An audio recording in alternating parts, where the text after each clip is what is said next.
Hello, welcome to Friday's core and balance class. Friday again. Where do the weeks go, eh? Right, so we're going to start with our usual warm-up routine, which is a heel dig with an opposite bicep curl, heel dig with an opposite bicep curl, one leg out, two arms out, one leg, two arms, and then stepping back, arms forward, stepping back, arms forward, your arms are going in and out, and then high knee and high arm, high knee and high arm. If you can't get your arms up there, just sort of do it like that. Do the best you can. As long as you're moving, you're warming up. So heel dig, side, back, knee. When you do the knee, you can go on your toes if you want, or stay just on the whole of your foot. Maybe start off on the whole of your foot. And then as we progress through the exercise and you get warmer and your balance gets better and you get used to doing it, you can maybe go up on your toes. I think I've said this lots of times in these classes, because they are suitable for everyone. So if you haven't done any exercise, sort of formal exercise, for years and years and years, two things.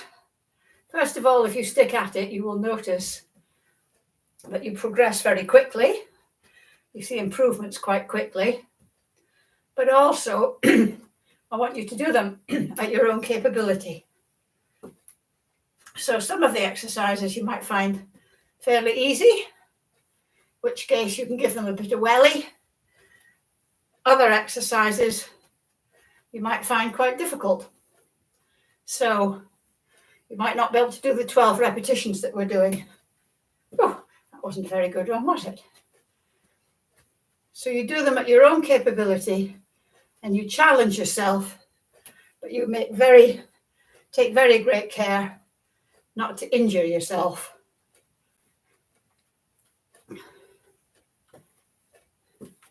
Some of the exercises I find difficult, I'm always fairly honest about when I find them difficult.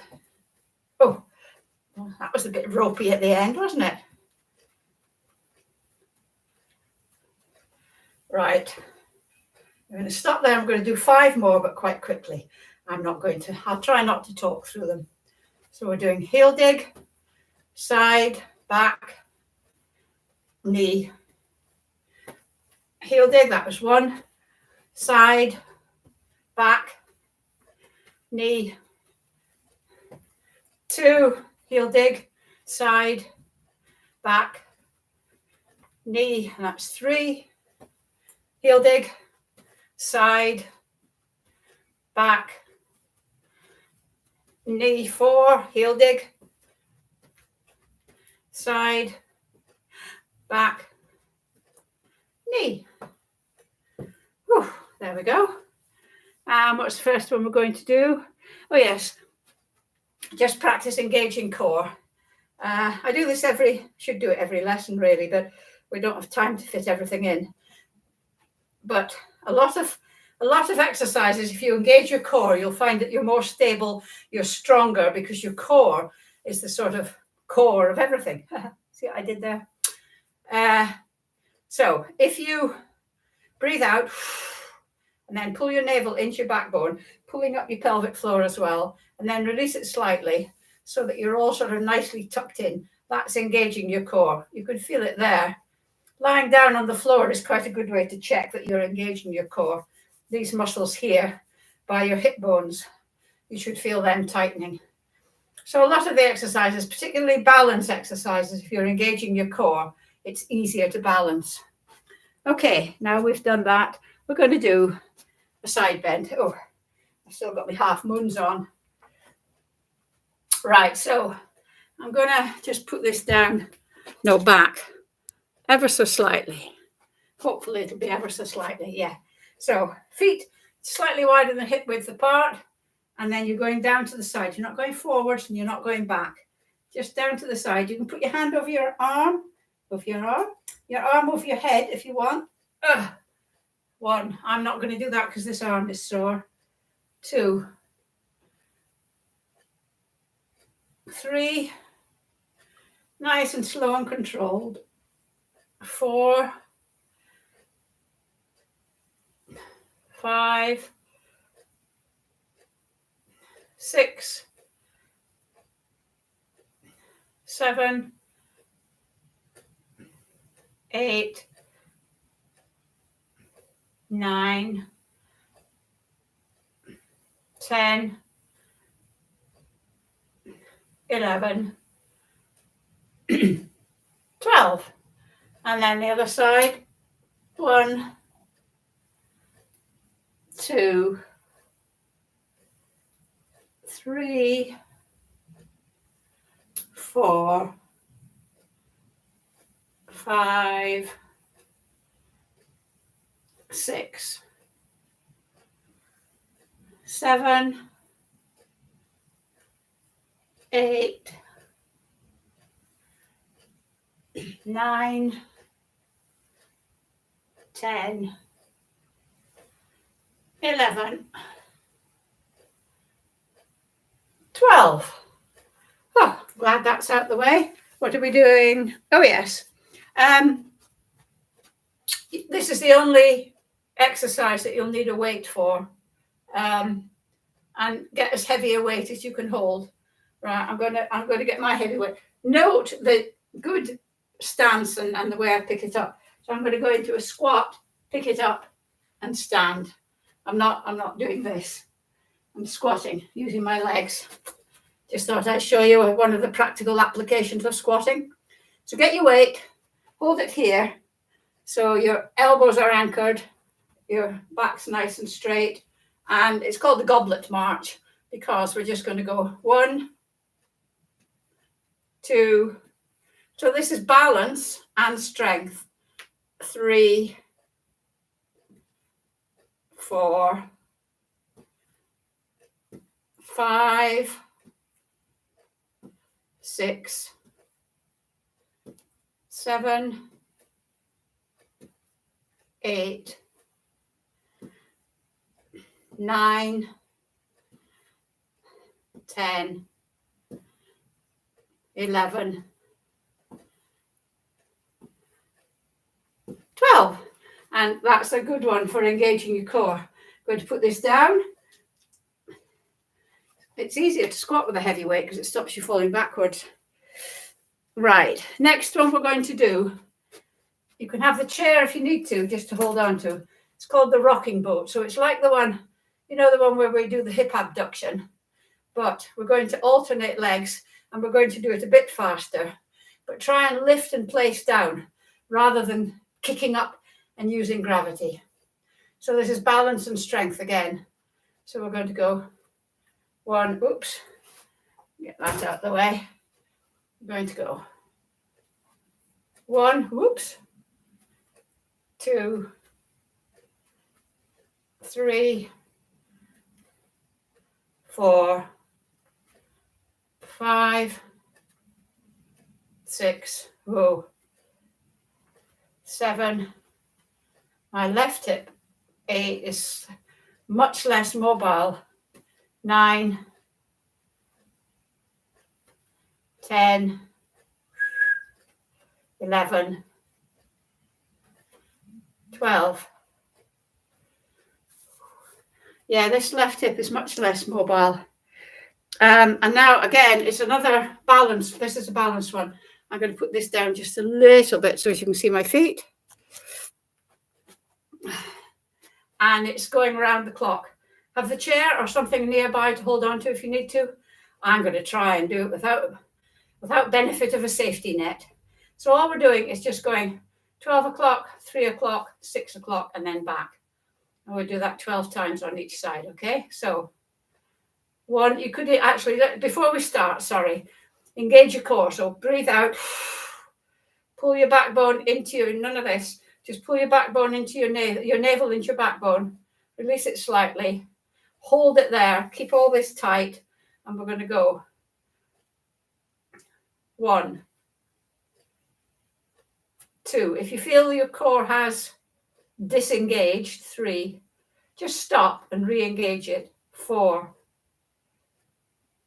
5, 6, 7, 8, 9, 10, 11. Woo! Try that one again. 12. Other leg, engage your core again. Right. 1, 2. Whoops, that was a bit of a scrappy one. 3, 4. Make sure your weight is firmly planted on the foot you're standing on. 5, 6, 7, 8, 9, 10. The more slowly you do this, 11, the more difficult it is. 12. Well done. We're going to do our hip swivels, hip circling. So it's just doing your hips like this, and we're doing it that way. Which is that way? Is that anti-clockwise, I think? Doesn't matter which way you do it first, but we're going to do it 12 anti-clockwise and 12 clockwise. But it's when we're standing up, it's difficult to tell which is clockwise. Yeah, I think it's anti-clockwise. So we're going to go 1, 2, 3. Torso doesn't move. 4, 5, 6, 7, 8, 9, 10, 11, 12. 1, 2, 3. I'll show you what it looks like from the side. 4, 5, 6, 7, 8, 9, 10, 11, 12. And then before we go on to floor work, we're just going to do some lunges. So feet hip width apart, take a step forward, have a good space between your feet so that you have a good base to balance on. And we're just going to go 1, 2, start off very gently. 3, you can go down further as we progress. 4 through the 12. 5, 6, 7, 8, 9, 10, 11, 12, and then the other one. 1, 2, 3, 4, 5, 6,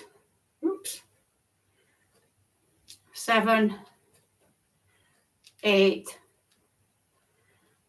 9, 10, 11, 12. Right, we're going on the floor.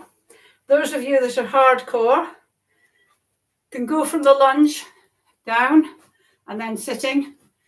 Those of you that need to use the chair, use the chair. I'm just going to put this down so that you can see me. So, lunging, going down, onto your side, and there we are. First thing we're going to do is the seated Russian twist. So your knees are bent, heels are on the ground, and we're just going to be touching either side. And make sure you get a good twist in it's your waist. You're twisting from your waist. So we're going to go 1, 2, nice and slow and controlled, not flailing about. 3, 4, 5, it's getting warm. 6, 7, 8, 9, 10, 11, 12. And then into a bridge. Remember, the weight's on your shoulders. We're going up. Really push down with your heels. And we're going to go, once you're in this position, we're going to go 1, 2, just touching the floor, just grazing the floor. 3, 4, 5, 6, 7, 8, 9, 10, 11, 12. And then just sit forward just to get that kink out your back.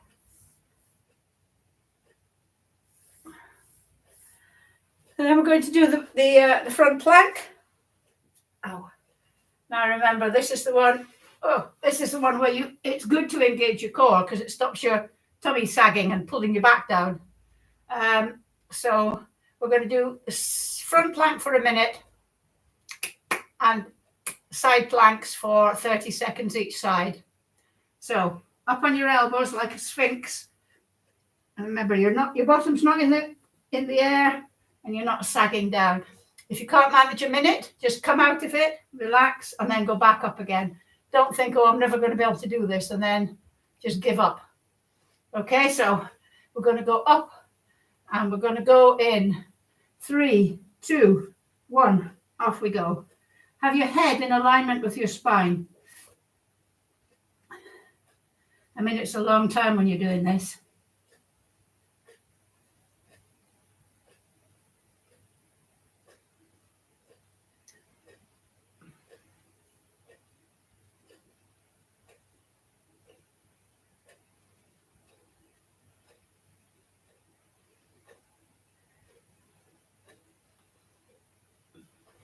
We're halfway through.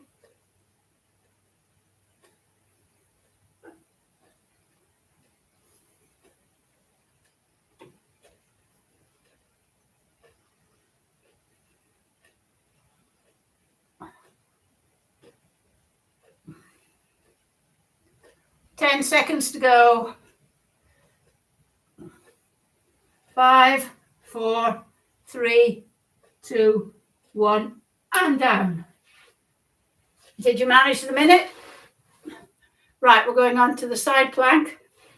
With the side plank, it's really important that your arm is under your shoulder, else you will suffer pain. I'm going to move up this way a bit. Right, side plank is where your legs are out straight and you're up like this. If you can't do that with your legs like that, one leg back, one leg out, and like that. Or if you need to, both legs. Okay? I can't lie on this hip. There's something wrong with, I'm falling to bits. There's something wrong with that hip. Right, we're going to get up. And where's that second hand? We're going to go in 3, 2, 1. Up you go for 30 seconds. Your core will thank you.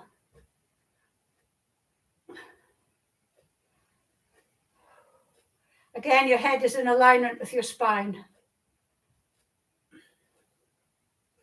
We're nearly there. 5, 4, 3, 2, 1, and down you come. And then, sorry, I'm trying to avoid lying on that hip. I think it's a bursa or something, I don't know. So the other side. There we go. And we're going in 3, 2, 1. Up we go.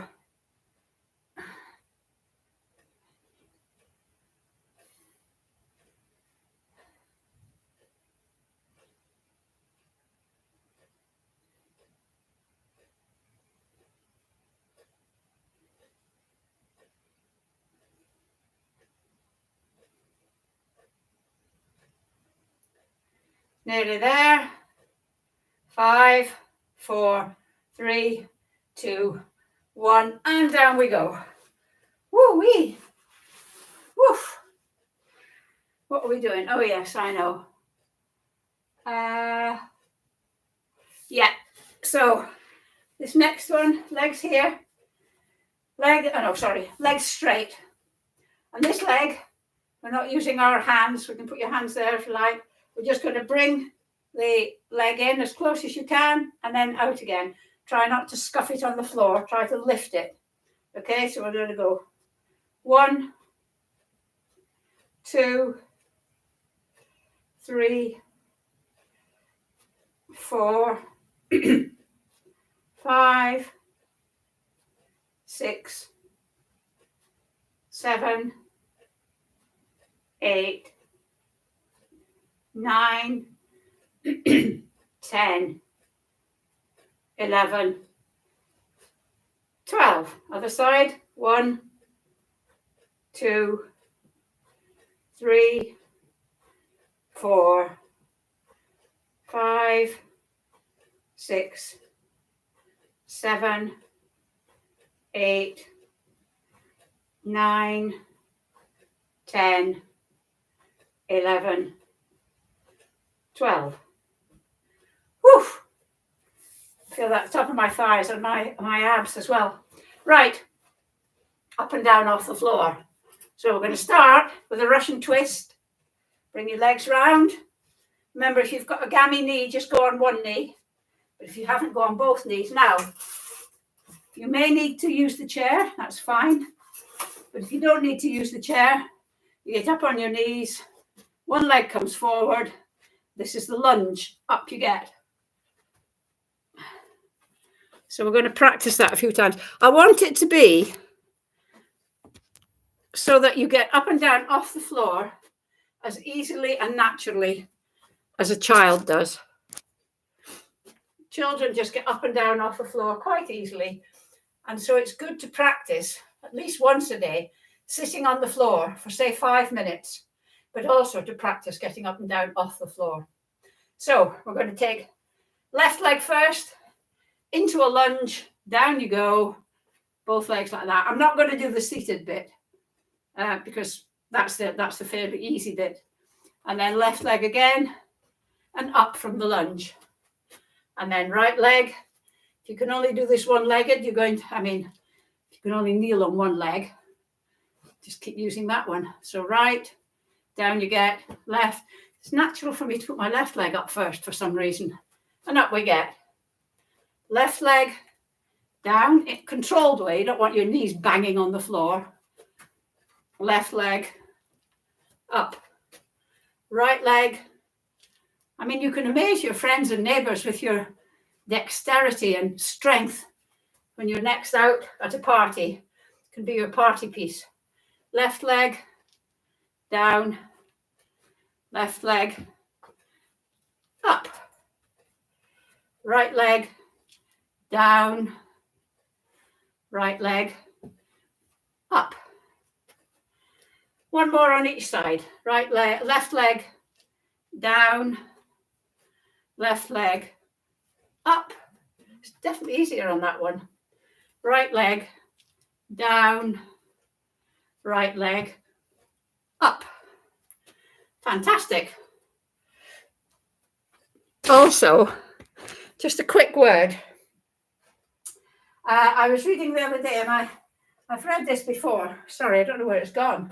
I've read this before, but there it is. Grip strength is a good indication of frailty, apparently. I don't know if you've got strong legs and weak arms. I don't know why that would be a good indication of frailty, but apparently it's used. So I would suggest you get a pair of grippers. You can buy them. They don't look like this anymore. They've adapted them or improved them probably. But you can get them from any shop. You can get them so you don't need to buy several of various strengths. You can get one and you can alter the strength that you need on it. So it's a cost-saving thing. But just when you're watching, wrong way.